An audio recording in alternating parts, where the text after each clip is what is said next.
All right. Well, thank you everyone for joining tonight. Tonight is SEO Basics, Getting Found on Google.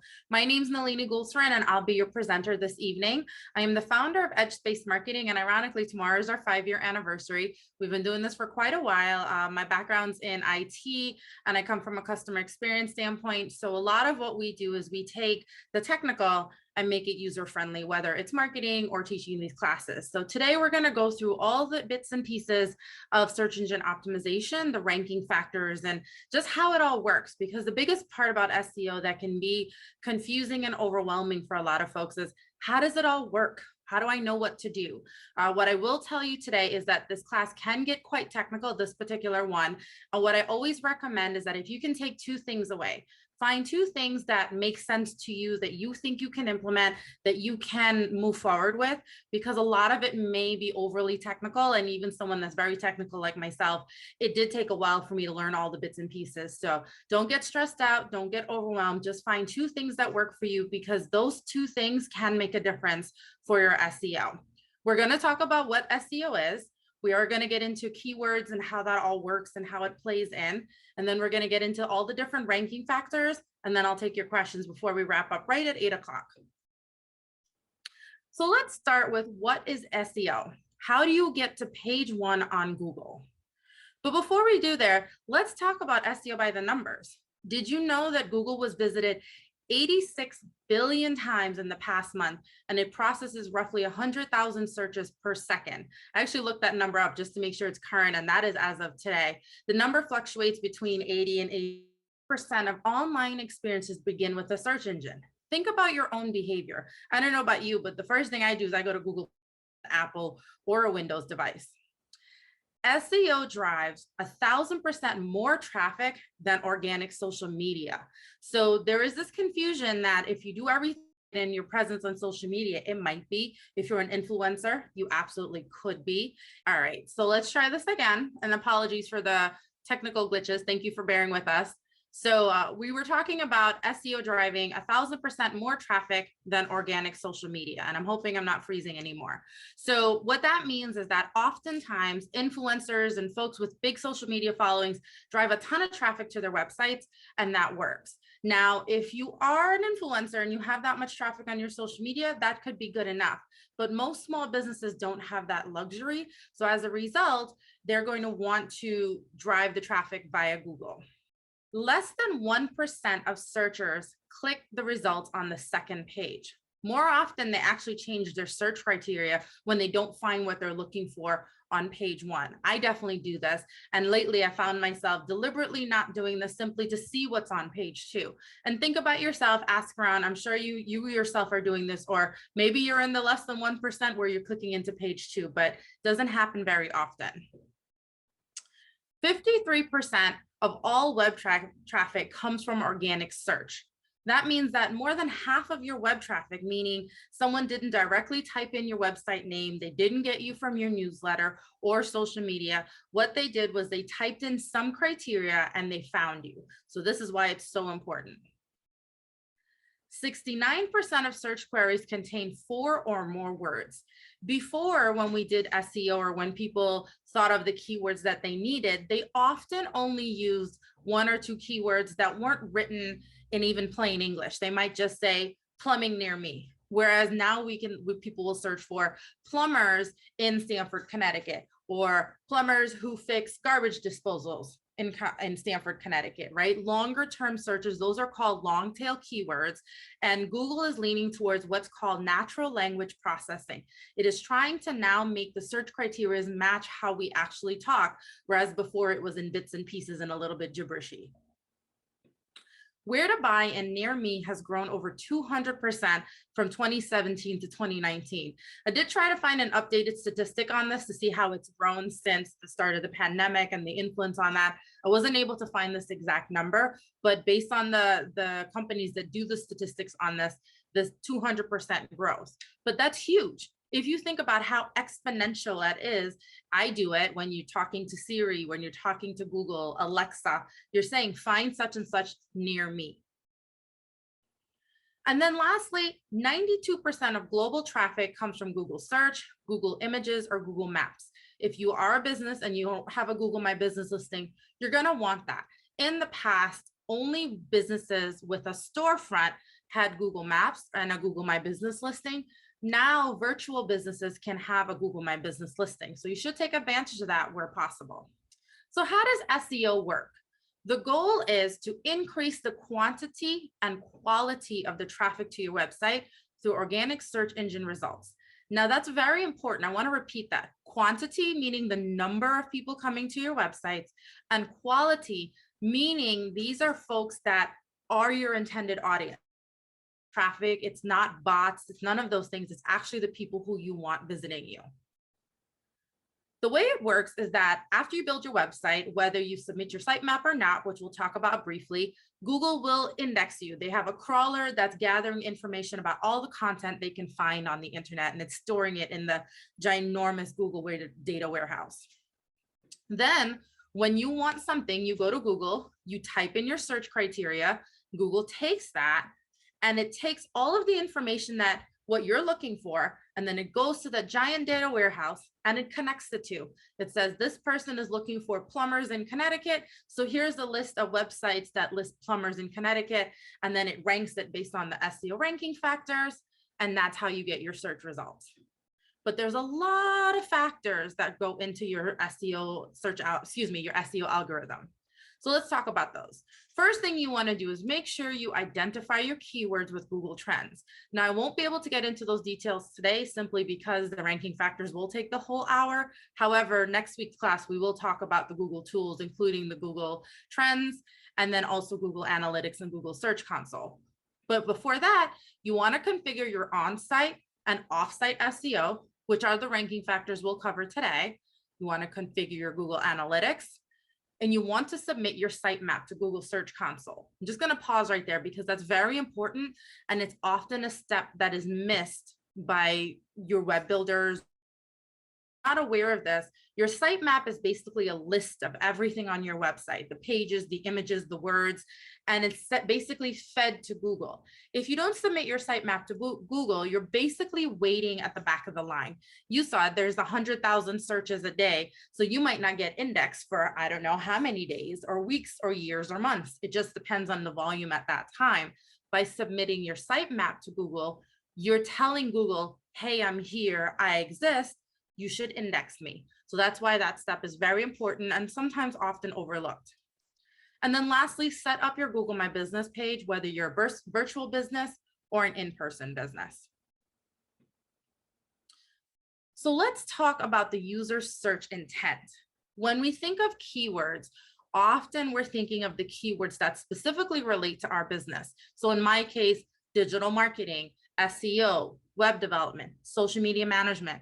Those are all keywords specific to my services, but those don't really take into account the user search intent.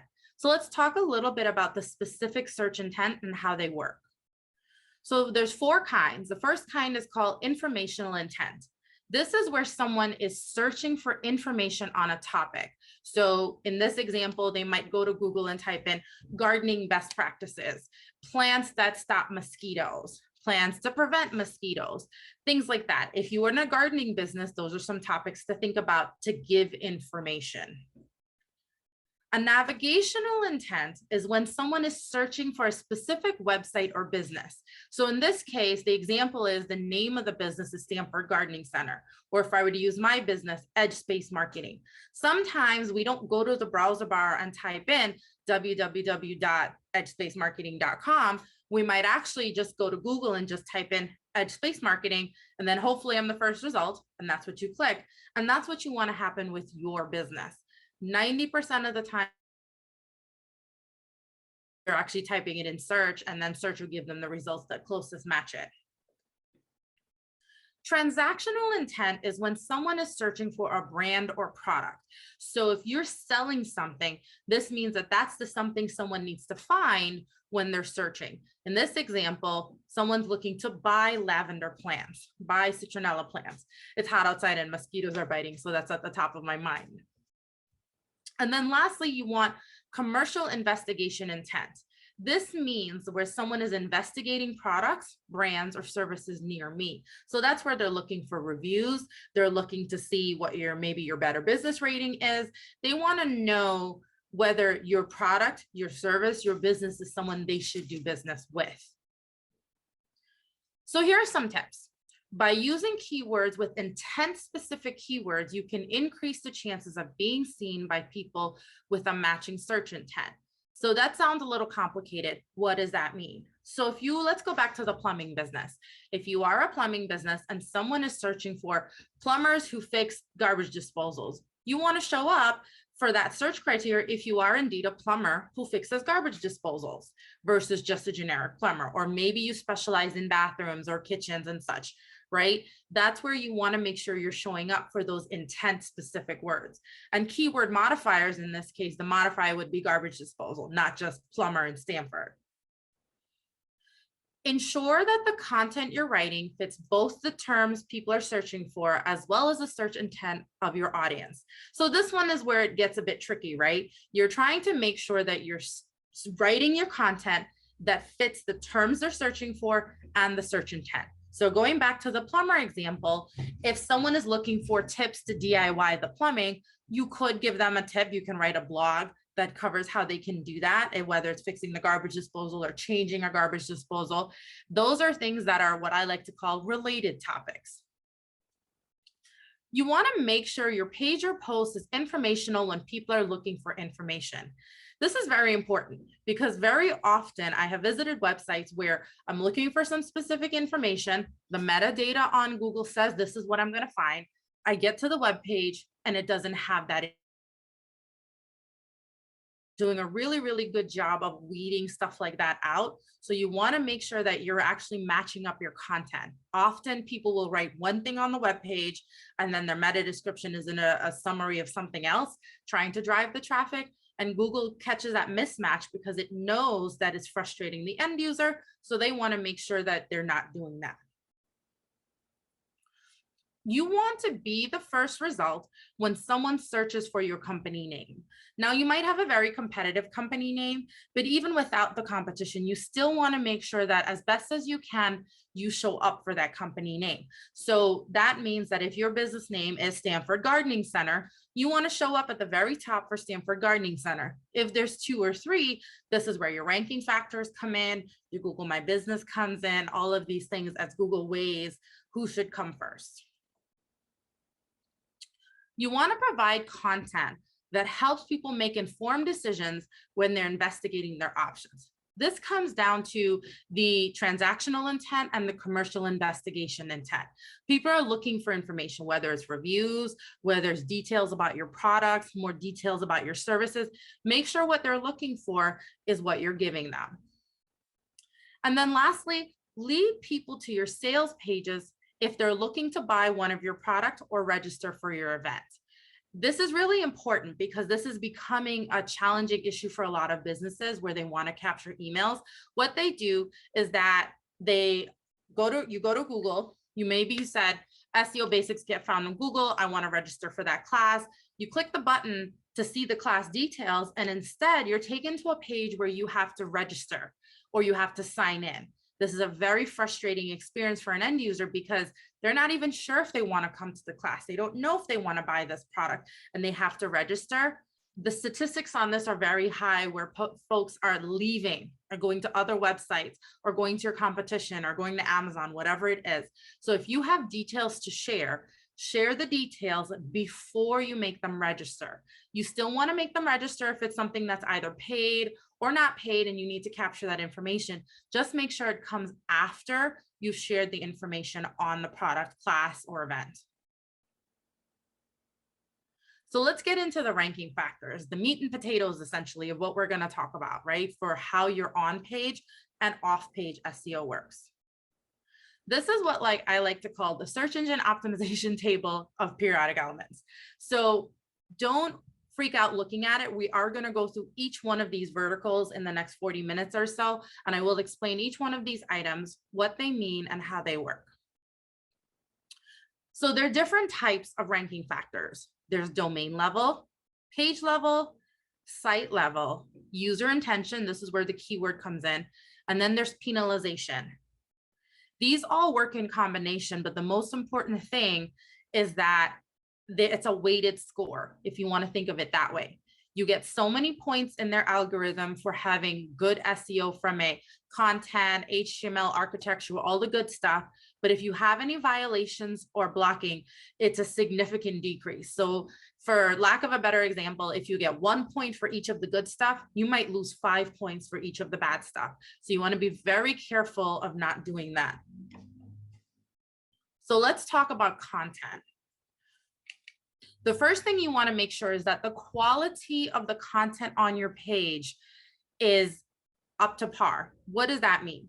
It means that it's long enough, but at the same time, it's concise. That can be a little challenging, but you want to make sure that you're sharing good information, not just listing your services as headlines, but giving a description. Even though the description is common sense or the description is understandable, or maybe the title, that description is very important for Google to say, okay, this person is qualified in this space. When we get into trust and expertise, you'll understand that a bit more. But make sure, again, the quality of the content on your page is up to par. So that means that you're looking to have at least 150 to maybe 500 words per page. You want to make sure that you research your keywords by checking Google Trends and checking your competition. If you come to class, and I think in 2 weeks, we're going to talk about Google keywords and how to use Google Trends to find related keywords. But Google Trends is a really good place to start. So it takes the guesswork out of it. You are going to guess initially at what people are searching for. But as you get familiar with using Google Trends, you'll become more comfortable and understand how it all works. You want to make sure that you answer the user's questions. So as I said before, as people are looking for information, you want to be able to provide that. As people have certain pain points, you want to address that. So for example, a pain point, going back to the plumbing example, a pain point might be leaky washing machine. If we want to talk about the gardening example, it could be mosquitoes on my deck, right? Those are some things that are pain points that perhaps your service, but maybe you address the information part of it, the answers, as part of a blog, or it's the content on the service page itself.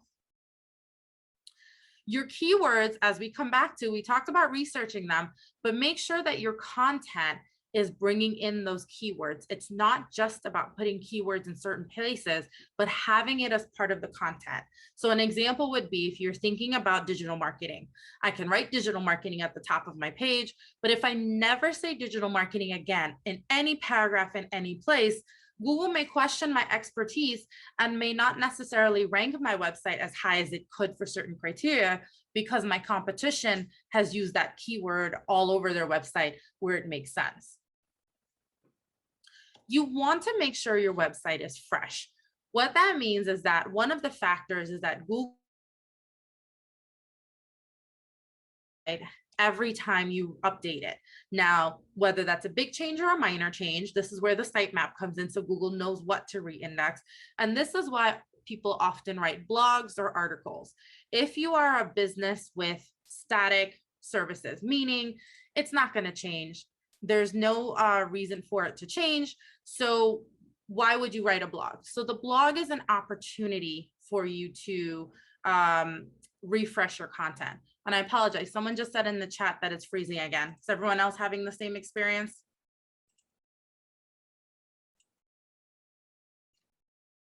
Goodness, I am so sorry. I will do my best to slow down so that it doesn't happen as often. Unfortunately, I don't think I can turn off any more devices, but the recording will be there. And if we need to do it again, we'll do it again. Thank you for your patience, everyone. The last thing you want to think about on your website is multimedia. This is images, video, audio. These are important ways of delivering high content. Now, one of the things to keep in mind, and all of these things that I'm mentioning to you, is a double-edged sword. You want to have enough of it with not too much of it. I have seen websites that are overly dense with photos. If you're a photographer, that's important. But if you're not a photographer, or you're in the marketing business maybe, or the plumbing business or gardening business, you want to have just enough photos for it to be engaging. but you want to make sure that the photos are not too large. 2,000 pixels in any direction, so 2 megabytes to be technically correct on the file size is very important. Video should be uploaded to YouTube or Vimeo and then embedded on the website. You don't want to upload them directly to your website. This will slow them down significantly, and slowing down will impact the speed of your website, which will impact negatively your SEO. So let's talk more now about just kind of the HTML. This is the architecture side of things.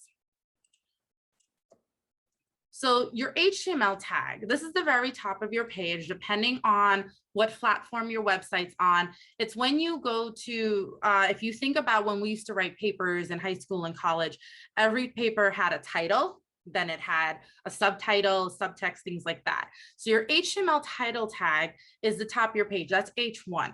And as you go down the page and you have subsections, each section is going to be H2, H3. You want to use those smartly and correctly in your headings as you do your titles, which we'll get down to in a moment. But your title is basically the most important thing. So your homepage title is probably home, about us says about us. But the other part of the title tag that gets really interesting is, and I'll show you an example in a bit, is that sometimes when you're in Google, you'll see the title followed by a dash or a straight up and down line, which is called a pipe, or it might have colons or things like that. And that's where people put some of it. So mine might say Edge Space Marketing, Digital Marketing, Stamford, Connecticut, marketing for small businesses. That's one thing that I can do. And I'm pretty sure I have that somewhere on one of the pages. If your website has 4 or 5 pages, you want to vary that across the 4 and 5 pages, because as you do your keyword research, you should come up with those type of variations. In Google, beneath the title is the meta description. This is the 1 to 2 lines that you see kind of previewing you what's going to be on that website before you get there. This is where you want to include some of your keywords or the topic that the users are looking for, but you also want to make sure, going back to that quality ranking factor, that it matches what's on the page. So in my world, that could be, if I have a page that's about social media management, then my meta description should not be talking about web development if social media management is actually what's on the page. That's a poor quality ratio ranking because that doesn't match. Your headers, as I mentioned earlier, your page has a title, but on the page itself, you should have subsections per page. And that's where you're going to have your H2 tags, your H3 tags, because you may have subsections. And these are where you're going to put your title. Very often folks just make the font bigger. It's more than making the font bigger. It's about giving the title tag. And if you're using Wix, it'll just do it automatically for you. If you're using WordPress, and you still can do that automatically too, you just have to make sure you pick the right heading setting. File names. File names is the one place that I see lots and lots of business owners make the same mistake. They either, whether you license the file from Adobe or iPhoto, you have the file on your computer, 90% of the time, the file name is image 1234 gibberish, and you upload it to your website and you use it, and it's a beautiful image. But that file name is an opportunity to put your keywords. So instead of uploading the image as file name, image 12345678, you can rename the file with some of your keywords. So going back to the plumbing business, if the photo is of a plumber fixing a pipe, then the keywords on the file name should say plumber fixing pipe, Stamford, Connecticut, Norwalk, Connecticut. This is an opportunity to mention your location. It's an opportunity to mention your service. Again, this is going to be the fully qualified keyword, those long tail keywords that you went searching for, so that Google knows, oh, this business is in Stamford. This business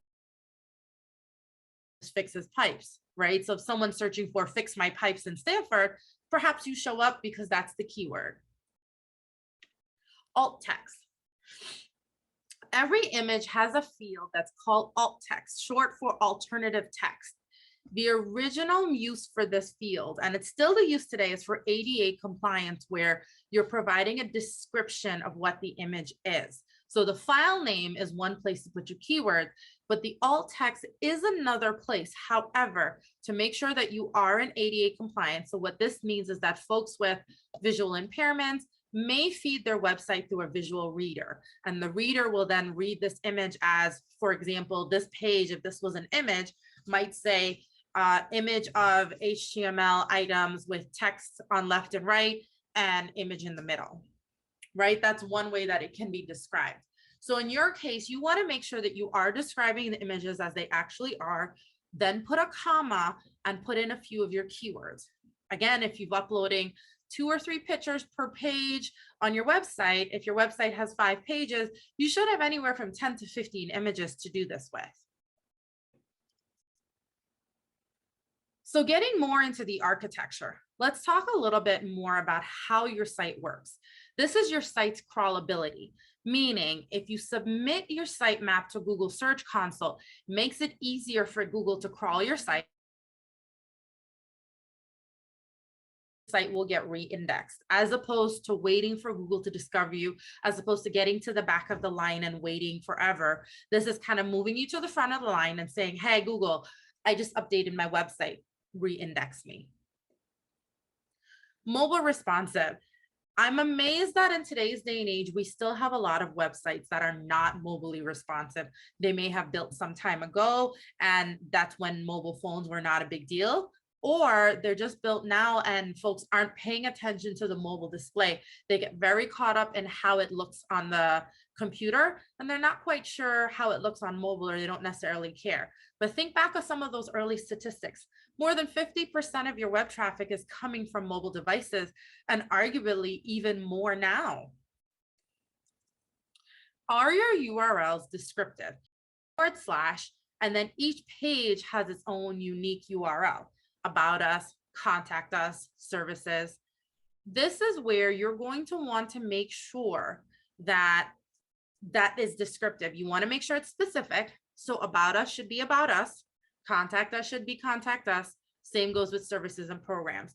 Don't get overly creative in that space and start putting in keywords in that if it doesn't make sense. Google does penalize you for that, right? You want to make sure that it's as easy to navigate as possible. However, if you're on WordPress, it's very common that the default setting sets that up as page ID -1234, and you have to change what's called the permalinks. So this is why it's important to check your URLs just to make sure that that setting doesn't need to be turned on. And if you have a WordPress website, your hosting provider should be able to provide you that information.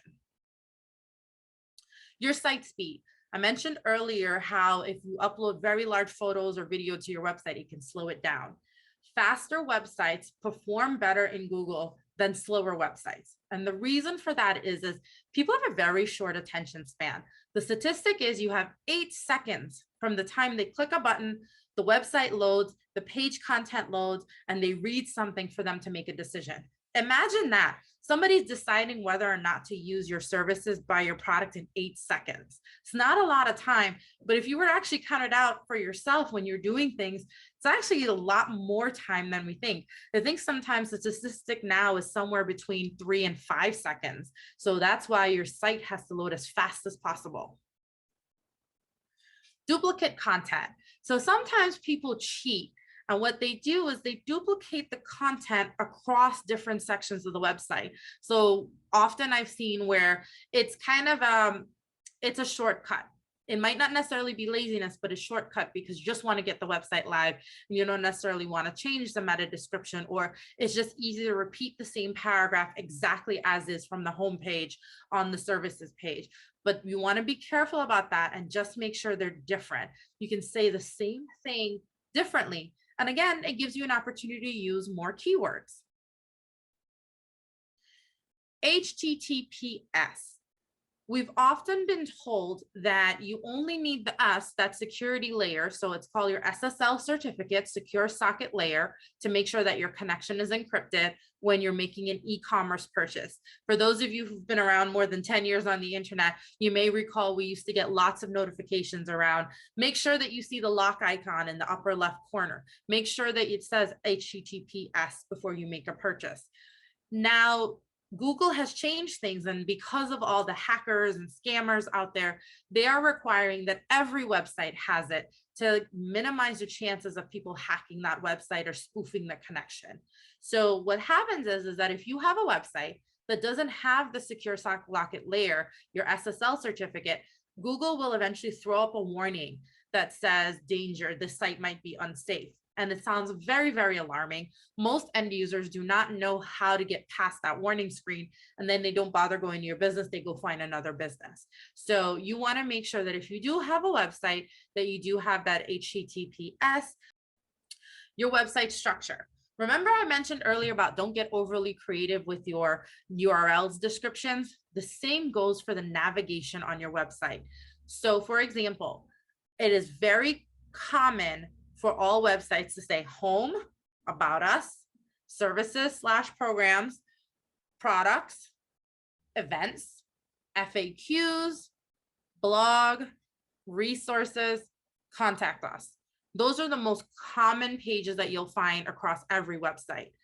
What you might find instead when people are getting creative is instead of saying about us, they might say who we are, what we do. Those are not things that you want to put in your navigation. That's something you want to put in that H1, H2 tag on the website, because that's where you're going to tell them who we are. But the navigation should be very simple and straightforward to about us, services, contact us, because at the end of the day, users are looking for certain information in the same place. The order in which you have your tabs matter. Home is always first, about us comes next, contact us is your last one, and the blog may interchange with that. How you lay out the ones in the middle are up to you, but really it's home, about us, and then contact us and blog on the end, so that users know if they're looking for your hours, it should be on your contact us page. They're looking for directions, it should be under contact us or on the contact us page. This is why it's so important, because by default, users are trained that this is where you should look for things. So make sure that's where they can find it. So let's talk now about some links and your reputation. So the links coming and going from your website are important. You might have heard this called backlinking. Now, my first rule here is if anyone has contacted you to pay them to get you backlinks, don't do it. Usually those backlinks are poor quality, meaning they're some type of scammy, spammy website, and Google knows this. So you don't necessarily want to be linking to and from that website. A good example of a link, a qualified link, right? A link with a good reputation, for example, would be your web developer. If you had a web developer build your website and there's a link in the footer that said built by, powered by this company with a link going out, that company probably has been around for a while. If you have resources, for example, you're working with senior services and such, you may want to have resources that go out to AARP, SWACA, other organizations that relate to what you do. What you're trying to do is show Google that you have a reputation in the space. You are an expert in the space. And you do that by having links that come and go, whether that's folks that have other blogs that can write and refer back to you, whether you write articles for third parties. So in my world, what this looks like is I don't necessarily have a resources page. I have two places where links come and go from my website. The first is I have a portfolio page where for the websites that I've built recently, they're listed there with a link going to them. Most of those websites have in the footer built by Edge Space Marketing, which comes back to me. So there's a qualified connection going back and forth. In other places on the events tab, where I have the classes that I teach, I have the links going to the organization like the Darien Library. And then I have links coming back from the Darien Library, maybe in their bio section about me. So again, qualified backlinking going back and forth. And again, there's a reputation tied to the Darien Library and my business. So we're qualifying each other. Anchors. So anchors are a very interesting technical item if you're used to them. What an anchor is, it's called a page anchor in longer terms. And that means that sometimes someone clicks a link and it jumps you to a section on a page. I don't know if you've ever done that. You've gone and maybe you're looking for the directions. You click directions and it takes you to a page and it jumps down to a section maybe on the lower end of the page. That section is anchored by what's called a page anchor, is linked to a page anchor. And a page anchor has words within it. And rather than saying anchor 1, 2, 3, maybe you want to say directions to the office. So those are just another place to put keywords in if you do have page anchors on your page. The quantity of links on your page going and coming do matter. There's internal links and there's external links. So what that means is from your homepage or any page, you want to at least be linking to the other pages within your website. It's called driving the customer journey. So if I'm on the homepage of my website and you're going through and I'm talking about websites, but I never take you to my website section, I'm depending on you to go through the navigation without putting a button that says learn more, read more, view portfolio. If I'm talking about upcoming classes, perhaps I want a link that says upcoming classes. Those type of things are important for the customer journey. You want to make it easy for them to find the information they're looking for. Again, remember all of that informational searching. Once they went from Google to your website, they're still looking for that information. Get them there. There used to be a statistic for the number of external links from your website to and from. This is where your backlinks come in. Google has since reduced the weight on that particular item, meaning it still counts how many links you have coming and going, but it doesn't weight it as much as it did in the past because of all of the scammers and spammers and some of those bad websites out there. So that's how they're combating it. So I wouldn't worry too much about how many. Maybe if you were looking for a number, aim for 5 outgoing links if it made sense. Your social media counts as an outgoing link. Your business partners count as outgoing links. Just make sure that, again, the websites are up and running and that they're qualified, that they're not going to the wrong place. Part of what we do here in terms of quantity, quality, you'll notice that we use the word quality all the time. Google is using the quality of the content on your page to give you what's called trust and authority. They want to know that for the end user who's searching, they want to know that you can be trusted to deliver the service or the information that the user is looking for. These are things Google is taking into account. What goes into this is how long you've been around. So if you've been around only a year or so, that may not necessarily help you if there's a business that's been around for 5. But the more you continue to put good quality content on your page, the more you continue to drive good qualified traffic to your page, Google will continue to raise your ranking and the expertise and authority space. And we're going to talk a little bit more about that in a moment. But history, again, as I mentioned, in order to build up your trust and authority, you also have a history to be there. So if you've only been around for a year, Google's saying you're a newbie. We don't know. So it's going to rank the websites that have been around for 5 or 6 years or even longer. Sometimes a website might overrank you that has less time than you if the content on the page is more qualified than yours. Anchors. So we talked about anchors before, but Google actually looks at anchors in 2 ways. There's the keywords that are in them. And then of course, this is where we're talking about checking for broken links, because sometimes what happens is that you may typo your anchor, whether you have a typo in it or you change the name. And when you're moving stuff around in your website, anchors are very often the place that people forget to check and correct. And broken links across your website can really hurt your SEO because Google says someone clicked a button, it didn't go anywhere, the user's frustrated, and they might move on. So this is why your anchors come up again, because you want to make sure that those links aren't broken wherever you're linking to them. Shares. As you write your blogs, as you send newsletters, you want to get that content shared via text, emails, or social media. So Google's kind of tracking, and they know that people aren't just coming from Google. They know people just aren't coming from, the direct URL, meaning www.yourbusinessname.com. They know they got there somewhere else. They can tell when it comes from what in the Google Analytics, I think it's called other, but they can tell where it's referred from is what they call that. And this is important. If you make a change to your website, feel free to text the link to all your friends and family and say like, hey, check out my new blog. All of those are referral links that your content was shared. And even if half those amount of people click the link, that's still good qualified traffic coming to your website. So feel free to crowdsource it. It all helps.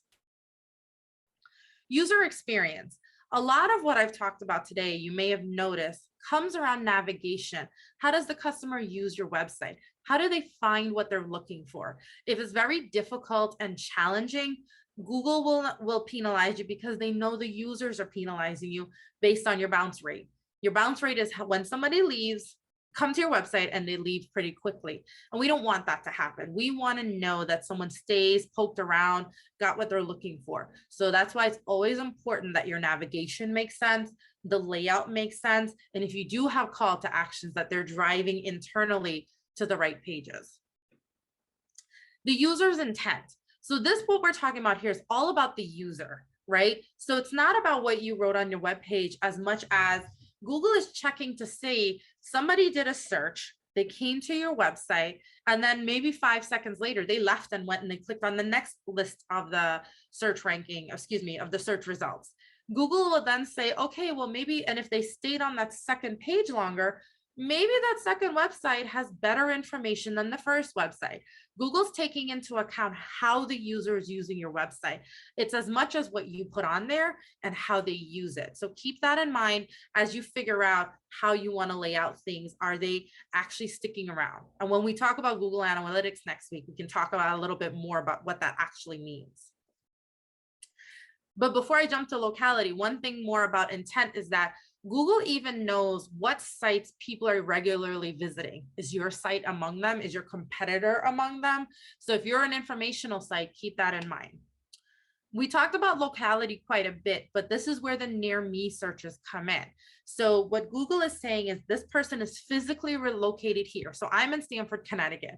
And for those of you who live nearby, I don't know about you, but sometimes I search for, let's say, a plumber near me, and I get a ton of results from Long Island, because technically Long Island is only 18 miles away, but it's a 2-hour drive for that person to get to me. That's not the plumber I need. I need the plumber that's in Fairfield, Norwalk, Greenwich. Maybe they're in New York, but like just over the border, not all the way in Long Island. But sometimes this is where Google gets it a little wrong, because it's just looking at the directional distance, not necessarily the driving distance. Country. Country is very important depending on what type of business you have. Certain countries have different restrictions around content and keywords and certain things. So if you're trying to reach users in a certain country that has those restrictions, I will assume you already know what those are, so you want to be careful. Certain countries are much more conservative than we are in the United States, and so certain keywords, certain types of businesses are just not allowed, and you just want to keep that in mind. Lastly, on the user section is the user engagement. This is the user's personal history, meaning I, Nalini, searched for something and Google is saying, okay, based on how Nalini normally searches, I'm going to give Nalini these search results because we know based on all the data, it's called big data, that she's going to be better interested in these things. Now, in my case, because of all the Googling that I do for clients and such, my search history is all over the map, but yours may not be. This is why you see ads that are tailored to your needs. That's why sometimes you think, oh my God, Google's listening, because you think of something and sometimes you see it. But Google has these predictive algorithms trying to figure to get that information. So this is where that type of personal history comes in. Let's talk about all the bads. We talked about the goods. So these are thin content, whether you're cloaking, stuffing, ads, intrusive things. So the first question is your website light on content? You want to be really careful, because often people will have the least amount of words on their website in the hopes that someone will call you or email you. Chances are you probably won't even get listed or ranked, because Google doesn't know what your business and your website is about. So they assume your end users won't. And so as a result, they don't show you in the ranking high enough for you to get those calls. So make sure, like as I mentioned before, each page should have around 150 to maybe 500 words. The only exception being your contact us page, because that's probably going to say, send us a message and then your contact details.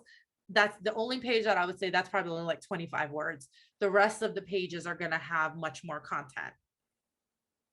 Have you overused your keywords? So in my case, if everywhere on my website, every other paragraph, every other section, I just kept saying digital marketing, digital marketing, digital marketing, Google's going to go, yes, we know you're about digital marketing, but you're not saying anything important. You're not sharing any new information. So it's actually going to give me a violation for that. What I should be saying is, digital marketing for small business marketing tips, web development for small business. These are variations on the keywords. These are my modifiers coming in. And again, the keyword class in 2 weeks, we'll talk quite a bit more about that.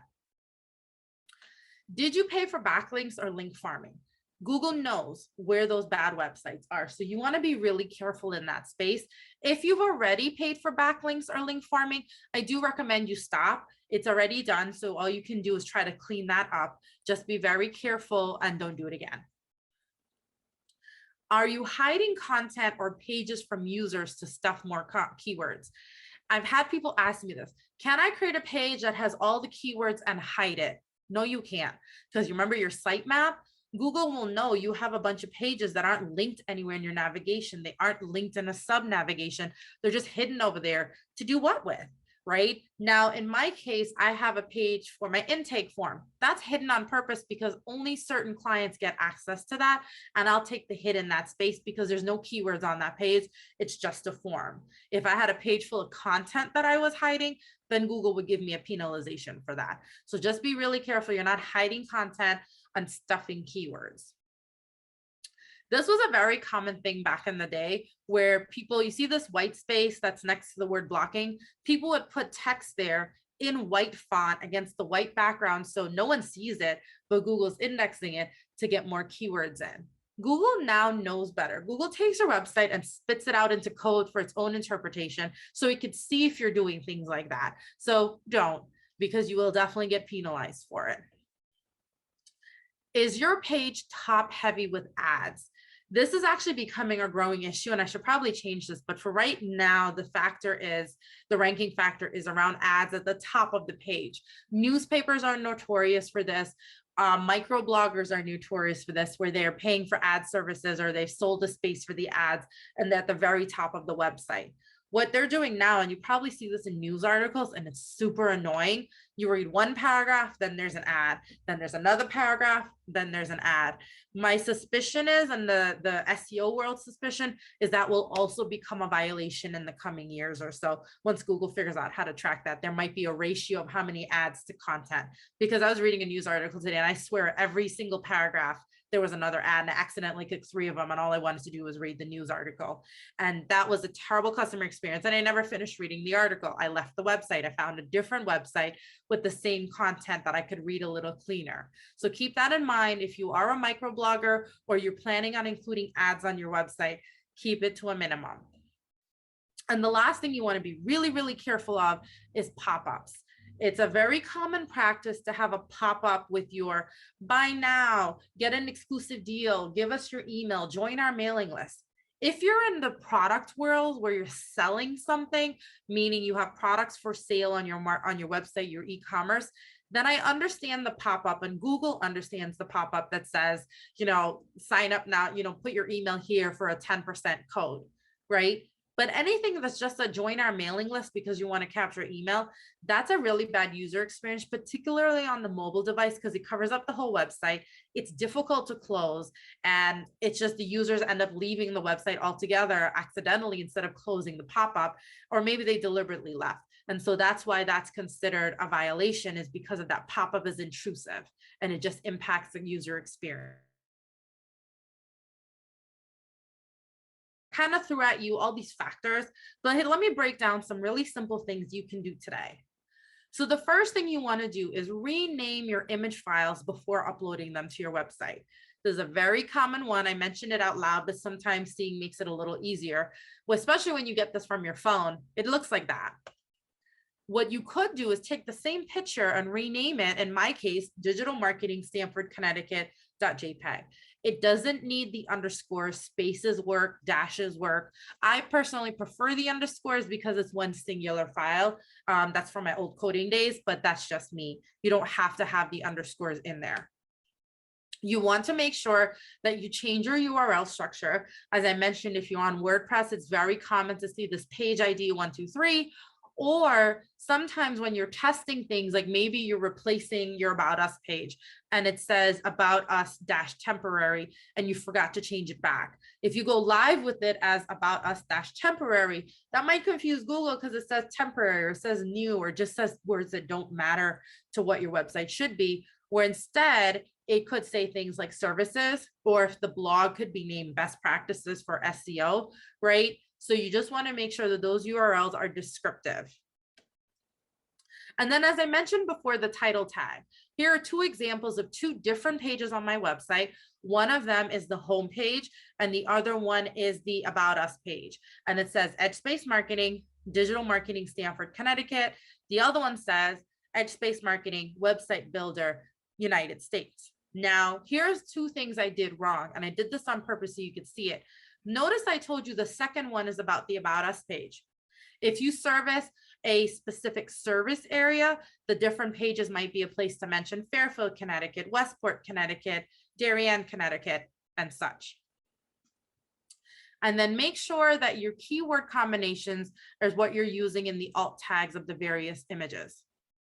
And then lastly, here are some important aspects of your SEO. You want to, and we talked about it earlier, but just to kind of reiterate, identify your keywords in Google Trends, remember your user search intent and such.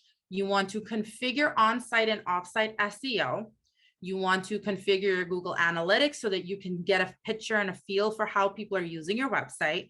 You want to submit your sitemap to Google search so that Google knows how to index you. And you want to set up your Google My Business and collect reviews if you have a Google My Business. So I know I just threw a ton at you, and I know we had some connection issues. So I did want to take a minute we have 10 minutes for questions. So I'm going to open up the chat and the Q&A to see if we have any questions. All right, let me go through the chat. I did see there was a note here that says the whole matching thing is trailed off. I'm not sure what that means. Could you clarify a little further?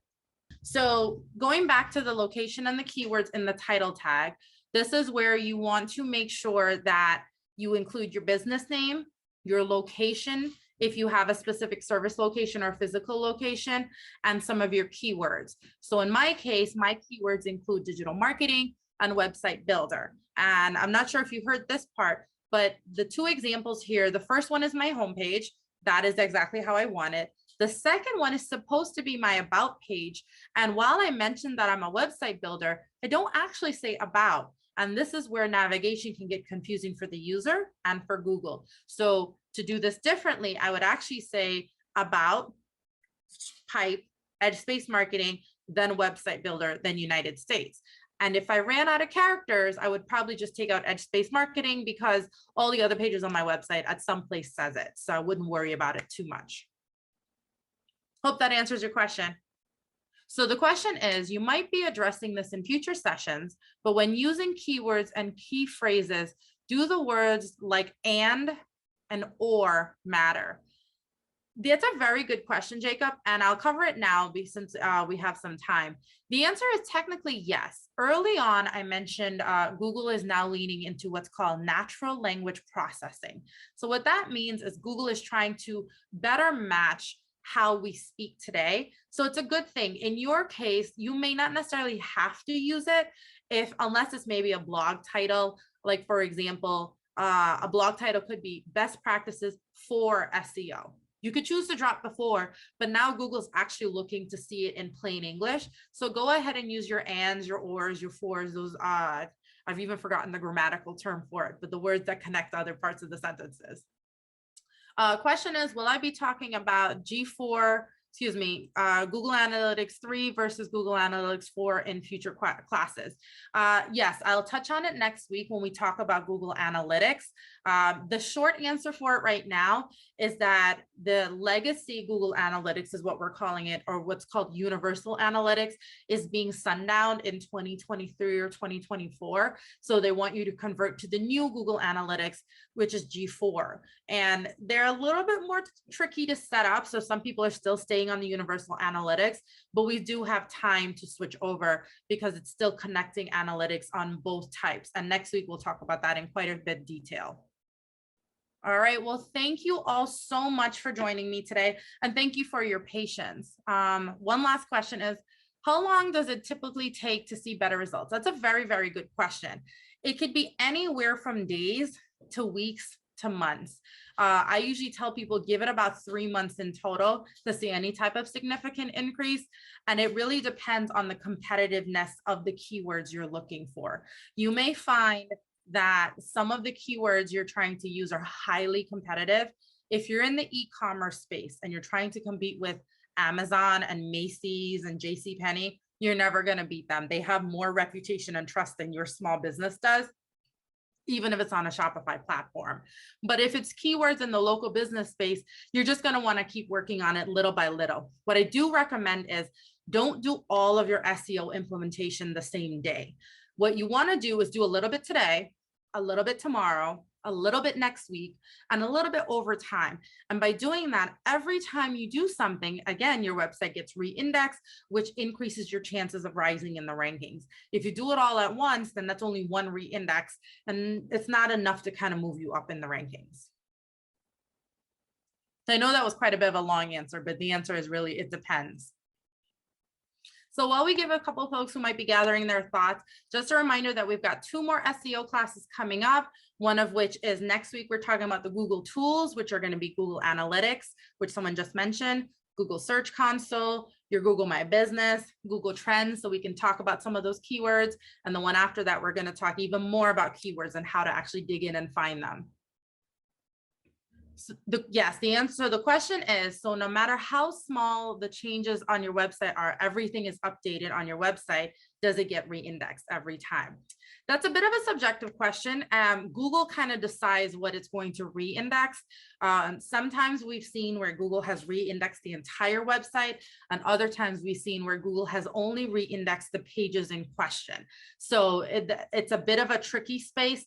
And sometimes we found that when we change the off-page SEO, meaning stuff behind the scenes, it doesn't get re-indexed unless we change something on the page itself. What we don't know for sure is what's telling Google which one to index. So I always recommend do a combination of things when you are going to do it. But every change you make to your website is a good change, because that gives Google a chance to say this website is staying fresh. I say that in air quotes. All right. We've got 2 minutes left. And so I did want to share my contact details. I know that we glitched out quite a bit today. So thank you all for being very patient and sticking it out. If you do have any follow-up questions, feel free to email me and I'll get back to you with those questions, or maybe we do some follow-up as needed. So thank you all again for joining us. We are going to be back together in 2 weeks, next week and the week after, talking about your Google Analytics tools, as well as your keywords. So thank you again, everyone. Very much appreciated. Oh, sorry. We have one last question coming in right at the last minute. We have a Google website and a Yahoo site. So for Stephanie, you may want to message me offline. So the person is asking, basically, she has 2 websites. You do want to either make sure those websites are linked together, or if they're 2 different businesses, that's fine. But if it's the same business, find a way to link them, whether the shop now is in one place or the other. So it might how to combine them.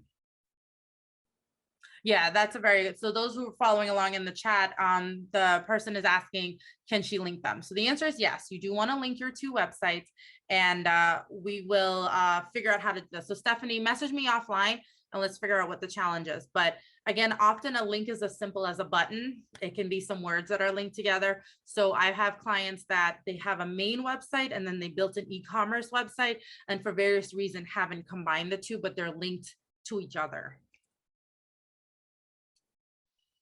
And with that, we're right at 8 o'clock. So again, thank you all for joining me today. Thank you for, again, sticking through the technical glitches. And I will see you all next week if you are joining me for your Google tools. Stephanie, my email's on the screen, info@edgespacemktg.com. Thanks, everyone.